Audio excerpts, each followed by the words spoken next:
आजको vlog special हुनेवाला छ गाइस। सरप्राइज प्लान बनायौं, फाइनली काठमाडौँ मल आइपुग्यौं, टिकट लियौं 200 पर पर्सन। आजको सरप्राइज चाहिँ यही नै हो है गाइस।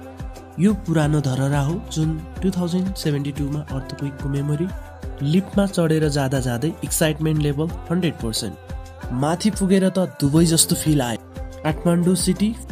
म त टिकटक बनाउँदै चिल मुडमा। तीनै जनाको हिमाल देखेर वाह क्या भ्यू भन्यो।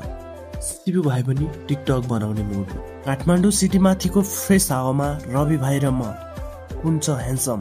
अब तल फर्किसक्यौं। बसमा जाने मान्छेहरूको भिड। नाइट भ्यू धरहराको। वाह मेरो क्याट वाक। खाजा खायौं। रवि भाइको teeth checkup. Sometimes small moment like this make the whole day beautiful. क्या आनन्द मिल्यो। Truly blessed vibes.